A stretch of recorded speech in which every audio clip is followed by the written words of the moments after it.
So hello everyone, I hope कि आपका AFM का पेपर बहुत अच्छा गया होगा। और अब वो जैसा भी गया है वो तो चले गया ना, तो वो अब था। अब भूल जाओ कि एएफएम का पेपर, एफआर का पेपर हमारे कोर्स में भी है। अब हमको मेजर टेंशन थी ऑडिट की कि ऑडिट में क्या करना है, क्योंकि ऑडिट में तो पास होना भी मुश्किल है। तो इस वीडियो में आई गारंटी यू कि एंड तक आप एकदम इतने क्लियर हो जाओगे और आपको पता चल जाएगा कि आपको एग्जैक्टली किस एरिया पर मेहनत करनी है। और आपने मेरा एफआर का पेपर एनालिसिस अगर देखा हो तो आपको मालूम है कि मैं जो स्ट्रेटेजीज बताती हूँ ना, वो आपको पेपर में देखने को मिलती है और वो मैं बहुत प्रैक्टिकल होकर बताती हूँ जो आप एक्चुअल में फॉलो कर सको। ठीक है, सो हम इस वीडियो को स्टार्ट करते हैं। अभी मैं आपको इस वीडियो के अंदर 3 चीजें बताने वाली हूँ। सबसे पहले 1.5 डेज में आपको क्या अप्रोच रखनी है, कैसे पढ़ना है, कौन से टाइम पर आपको कौन से चैप्टर्स कवर करने हैं। ये जो फाइल मैं आपको बताऊंगी, ये फाइल भी मैं आपके साथ शेयर कर दूंगी, आप उसमें से भी देख सकते हो। और थर्ड, मैं आपके साथ कुछ ऐसी प्रैक्टिकल और बोनस टिप्स शेयर करूंगी जिससे आपके नंबर बहुत इंक्रीज हो जाएंगे। ठीक है, तो हम सबसे पहले स्टार्ट करते हैं कि 1.5 डे में हमारे कौन से चैप्टर्स को हमको कब पिक करना है, हमारी पढ़ने की सीक्वेंस क्या होनी चाहिए, कौन से इंपॉर्टेंट टॉपिक्स है जिसको हमको टारगेट करना है और हम क्या छोड़ सकते हैं, क्योंकि 1.5 डे में ऑडिट में सब कुछ कवर नहीं हो सकता है। और ये बात एकदम सच, और ये अभी आपको कल पता चल जाएगी। ठीक है, सो हम ऑडिट में जैसे ही आप एग्जाम देकर आए हो एएफएम का, आई नो आप बहुत थक चुके हो क्योंकि आपने एफआर और एएफएम में ऑलरेडी बहुत मेहनत करी, आप सोए भी नहीं हो ठीक से, बट एक पेपर और बस। तो आज का दिन आपको 0.5 डे बहुत अच्छे से यूटिलाइज करना है। इसमें आपको 3 चैप्टर्स करना है। एक आपको करना है 800 और 805। अब बहुत सारे लोगों के मन में क्यूरियोसिटी है कि 810 क्यों नहीं दिया आपने। वो इसलिए नहीं दिया क्योंकि वो इम्पोर्टेंट नहीं है। और वो इम्पोर्टेंट क्यों नहीं है उसकी मैंने एनालिसिस वीडियो ऑलरेडी आप लोगों के साथ शेयर करी है, जिसमें मैंने बताया है कि किस चैप्टर में से आपको कौन से टॉपिक्स पर ज्यादा फोकस करना है और ये टॉपिक्स क्यों इंपॉर्टेंट नहीं है, इसमें से किस टाइप के क्वेश्चन आते हैं, क्या रिपीटेटिव टॉपिक्स है। तो उन सब के लिए आप वो वीडियो रेफर कर सकते हो और उसके बाद फिर आप ये वीडियो देख लो। ठीक है, सो आज के दिन एग्जाम आप जब देकर आए हो एएफएम के, आपको 3 चैप्टर्स टारगेट करने हैं, 800 और 805। छोटा ही है, 810 तो हमने हटा दिया ना। इसके बाद एक SQC1 और ऐसे 220। और थर्ड, हमको प्रोफेशनल एथिक्स का जो अदर देन क्लॉजेस पार्ट है। तो प्रोफेशनल एथिक्स की एक बढ़िया स्ट्रेटेजी क्या रहती है ना, लोग उसको पूरा छोड़ देंगे, या तो आज पूरा करने बैठ जाएंगे जिसमें उनका पूरा टाइम चल जाएगा और पीई भी पूरा नहीं होता है लोगों का, और या तो फिर पूरा कल के लिए छोड़ देंगे जिससे कि प्रेशर रहता है और वो पीई भी अच्छे से नहीं हो पाएगा। तो हमने एक स्मार्ट टेक्निक यूज करी है कि क्लॉसेस वाला पार्ट तो लर्न करने का रहता है ना, उसको अभी नहीं लेना है, उसको आप कर लो ताकि उसके रिवीजन की जरूरत नहीं पड़े। लेकिन जो अदर देन क्लॉसेस का पार्ट है, जैसे कि प्रिंसिपल्स हो गया, ब्रांच ऑफिस हो गया, वो मैनेजमेंट कंसल्टेंसी वाला हो गया, इसके अलावा नेटवर्किंग, काउंसिल गाइडलाइंस, पीछे के जो जो भी है नौकलार वाला पार्ट, तो ये सब आज आप करके रख लो आज के दिन, और फिर बाकी का पार्ट आप कल कर लेना। तो ये 3 टॉपिक्स आज आपको करके सो जाना है। इसके बाद फिर कल आपको 6:30 से लेके 3 PM तक, मतलब आपको 8 या 9 आवर्स का टाइम मिलेगा। इसमें आपको 6 चैप्टर्स कवर करना है। सबसे पहले SRE 2400, सिर्फ 2400, 2410 नहीं। देन आपको इमर्जिंग एरियाज करना है, फिर PSU ऑडिट करना है, ड्यू डिलीजेंस, सिर्फ ड्यू डिलीजेंस, नॉट फॉरेंसिक और इन्वेस्टिगेशन। इसके अलावा फिर NBFC, और 700 सीरीज में भी 705 थोड़ा सा ज्यादा उस पर फोकस करना, पर 700 सीरीज भी कवर कर लेना 3 बजे तक। ठीक है, अब इसमें बहुत सारे लोगों को कंफ्यूजन होगा कि टाइम फ्रेम क्या रहनी चाहिए, तो आप टाइम अपने हिसाब से डिसाइड कर लो, लेकिन एक ब्रॉड टाइमलाइन मैंने आपको दे दी है कि 3 बजे से पहले तक ये हो जाना चाहिए आपका। ठीक है, इसके बाद में फिर 3 बजे से लेकर 9 बजे तक 5 to 6 आवर्स का टाइम मिलेगा। इसमें आपको 4 चैप्टर्स पर फोकस करना है। एक है SAE भी अगर आपका पूरा नहीं हो पाता है, एटलीस्ट 3402 देखकर चल जाना। ठीक है, फिर SRS 4400, सिर्फ 4400 देख लेना, 4410 को भी थोड़ा साइड में रखता है। थर्ड आप कारो देख लेना, और फोर्थ प्रोफेशनल एथिक्स का जो बचा हुआ पार्ट है क्लोजेस वाला, वो भी देखकर खत्म कर देना 9 बजे तक। अब इसमें बहुत सारे लोगों को कंफ्यूजन आ रहा है कि हमने जो टॉपिक्स छोड़े हुए उनका हमको क्या करना है। अरे आप पहले इतना कर लो, अगर इतना हो जाए तो फिर बाद में वो भी कर लेना। और अगर मालूम पड़े कि हमने वो सब करने लग गए और जो मेन एरिया था वही छूट गया, तो इतना भी करके जाओगे ना तभी भी काम बन जाएगा। तो एटलीस्ट इतना इतना करना, बाद में टाइम मिले तो वो भी देख लेना, वरना कोई बात नहीं, मेरी गारंटी है। ठीक है, इसके बाद में फिर जो 9 से लेकर 12 तक का टाइम रहेगा, 9 to 12, उसमें आपको करने हैं स्टैंडर्ड्स और बैंक ऑडिट। ऐसा मैंने क्यों बोला, स्टैंडर्ड्स और बैंक ऑडिट आपको लर्न नहीं करना है, उसको सिर्फ पढ़ के जाना है MCQs के लिए। बहुत बड़ी बात बोल रही हूँ मैं ये, लेकिन बहुत बहुत ज़्यादा स्ट्रेटेजिकली बोल रही हूँ, क्योंकि वहाँ से क्वेश्चंस कंफ्यूजिंग मिलते हैं, वो नहीं होंगे। तो उसके पीछे एफर्ट्स डालने से अच्छा है पहले चैप्टर्स को मैंने दिया है प्लान में वो कवर कर लेना और फिर बाद में ये देखना, ठीक है। तो रीडिंग लगाकर चल जाना, एमसीक्यूज में बहुत हेल्प मिलेगी। आउट ऑफ 30 20 आपके इधर से बन जाएंगे और जो चैप्टर्स आप कर रहे हो 25 30 40 नंबर तक वो दे देगा, मतलब आपने ओवरऑल 55 60 का काम कर लिया ऑडिट में, जिसमें से 40 45 तो आपके कहीं नहीं गए। इसके बाद में आप जब सुबह उठोगे तो फिर आप ग्रुप ऑडिट और इंटरनल ऑडिट ये दोनों एक बार ऊपर से देख लेना, और इसको आपको करना है 6 से लेकर 10 तक, मतलब 2-2 घंटे आपको दोनों चैप्टर्स के लिए मिल जाएंगे। फिर जो हमारे पास टाइम बचता है ना 10 to 12 का, उसमें आप प्रोफेशनल एथिक्स की क्लॉजेस का रिवीजन कर लेना, कारो की क्लॉजेस का रिवीजन कर लेना, जो भी आपको वीक चैप्टर्स लग रहे हैं उनका रिवीजन कर लेना, इमर्जिंग एरियाज में प्रिंसिपल्स का रिवीजन कर लेना, ठीक है। ये आपके ऑडिट का बेस्ट प्लान हो गया। इससे बेस्ट अगर आपको कोई और बता दे तो आप फिर मतलब भूल जाना, ठीक है ना, नहीं हो सकता इससे बेस्ट। तो अभी हम बात करते हैं कि कौन कौन से चैप्टर्स को हम बिल्कुल ही स्किप कर सकते हैं, वो भी मैंने लिखा हुआ है। जो लेस इंपॉर्टेंट चैप्टर्स है उसको भी मैंने लिखा हुआ है, तो ये प्लान आप फॉलो 100% कर सकते हो। इसके बाद मैंने कुछ रिटर्न एनालिसिस भी आपको लिख कर दिया है कि कौन से ए कैटेगरी के चैप्टर्स है, कौन से बी है, कौन से सी है। अगर आपको कहीं पर भी प्लान के बीच में फॉलो करते वक्त ये लगता है कि हमसे तो नहीं हो पा रहा है, आप सिर्फ ए कैटेगरी के चैप्टर्स पर शिफ्ट हो जाना, आप ऑडिट में ऐसे ही क्लियर कर लोगे, आई बेट यू दिस थिंग। तो आप सिर्फ उतना कर लेना, आपका काम बन जाएगा।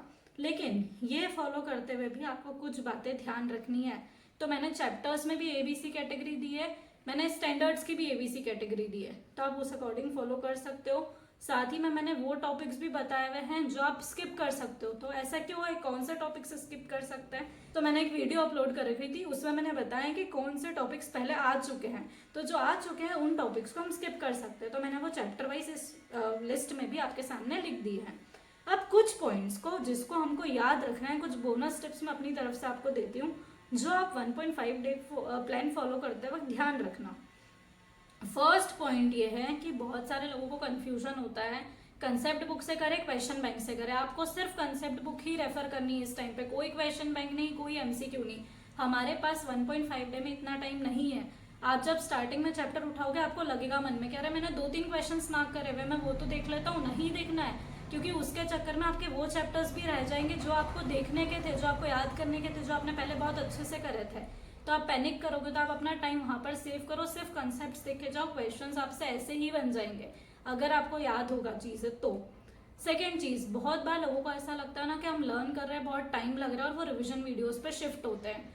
नहीं करना है, लर्न करना है ना, रिविजन वीडियोस देखकर आपको सिर्फ उस टाइम तक के लिए अच्छा लगता है जब तक आप वो वीडियोस देख रहे हो।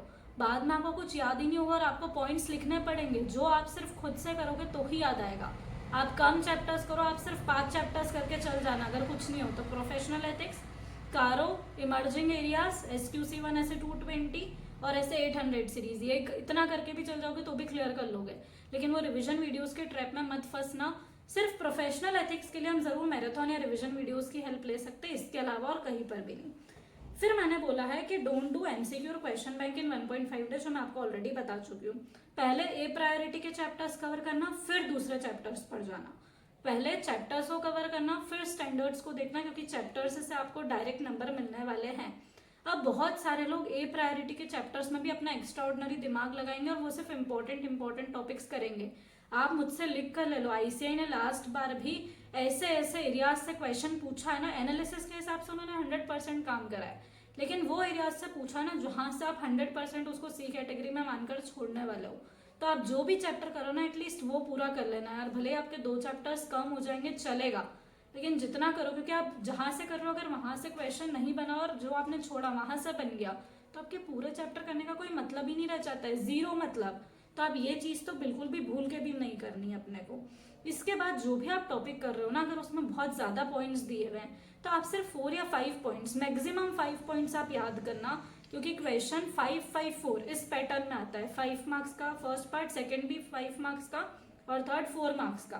तो आपका काम सिर्फ 5 पॉइंट्स में बन जाएगा। जब आप पेपर में प्रेजेंटेशन करते हो तो आपको वहां पर पॉइंटर फॉर्मेट में ही प्रेजेंटेशन करना है, और अगर आप पैराग्राफ्स में भी लिख रहे हो तो आप 2-3 लाइन्स के पैराग्राफ्स बनाना, पर पूरे बड़े बड़े पैराग्राफ मत लिख कर आना। स्टार्टिंग हमेशा ऐसे करना कि कोई स्पेशल स्टैंडर्ड्स से आया चैप्टर तो फिर उसका नाम लिखना, थोड़ी बहुत डेफिनेशन लिखना और डायरेक्ट आप पॉइंट्स आप लिख सकते हो, और जो कीवर्ड्स है उसको जरूर अंडरलाइन करके आ जाना, क्योंकि अदरवाइज ध्यान नहीं जाता। अगर आपने सिर्फ कीवर्ड्स ही लर्न करे हैं तो आपको सिर्फ उतना उतना नहीं लिखना है, आपको पूरी सेंटेंस फ्रेमिंग करके आनी है, और जितना आपने लर्न करा ना थोड़ा बहुत उससे एक्स्ट्रा लिख देना, बहुत ज्यादा नहीं, बीकॉम वाला आंसर नहीं लिखना है, लेकिन एकदम पॉइंट टू पॉइंट मत लिखना है। एटलीस्ट अपने जो पॉइंटर्स भी आप लिख रहे हो ना उसको 2-3 लाइन्स में लिख कर आना, ठीक है। इसके बाद वो पेपर के जो 3 घंटे आपको मिलते हैं उसको आपको कैसे मैनेज करना है और आपको क्या सीक्वेंस रखनी है, कौन सा क्वेश्चन आपको स्किप करना है। इसमें सिंपल सा रूल है, देखो जहां पर भी आपको जिस भी क्वेश्चन में 2 स्टैंडर्ड्स के क्वेश्चन मिल जाएंगे ना वो आप स्किप कर सकते हो, क्योंकि अपने प्लान में अपन चैप्टर्स पर ज्यादा फोकस कर रहे हैं। तो जो भी स्टैंडर्ड्स के क्वेश्चन है उसको आप स्किप कर देना, सबसे पहली चीज, क्योंकि कोई पेपर ऐसे पैटर्न फिक्स नहीं कि ये क्वेश्चन में यही मिलेगा।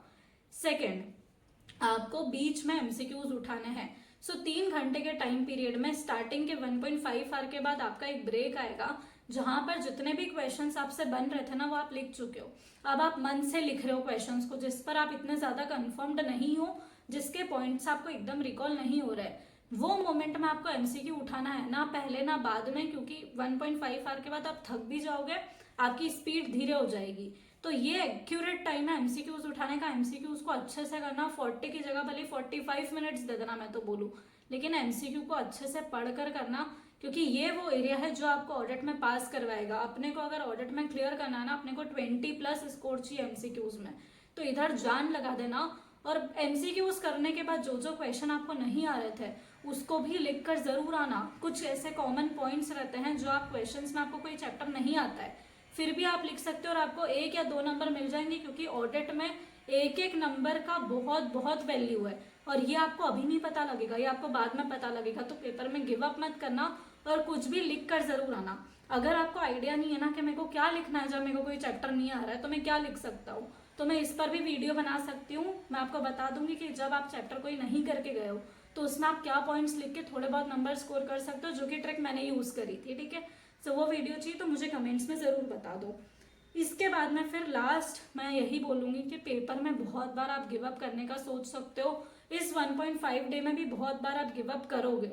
ऑडिट करना इतना कोई ऐसा आसान चुटकियों का खेल नहीं होता है, लेकिन अपने को गिव अप नहीं करना। अपना एफआर और एएफएम इसलिए गया है कि अपन क्लियर कर रहे हैं। ये मानकर चलो कि ऑडिट में 40 नहीं, अगर 35 भी आ रहे ना तो भी आप क्लियर करो। और इसमें भी 5-7 नंबर तो मैं आपको अपनी ट्रिक्स से दिलवा दूंगी, जो वीडियो मैं कल डालने वाली हूँ। सो आपको सिर्फ 30 की तैयारी करनी है, उसमें से भी 15-16 मार्क्स तो आप कम से कम एमसीक्यू में स्कोर करोगे ना, तो डिस्क्रिप्टिव में से 15-16 मार्क्स ही और चाहिए। इस ट्रिक से चलना और गिव अप नहीं करना है, ठीक है। सो आज की वीडियो अगर आपको पसंद आई हो तो वीडियो को लाइक करना ना भूले, चैनल को सब्सक्राइब करना ना भूले। So thank you so much for watching, bye.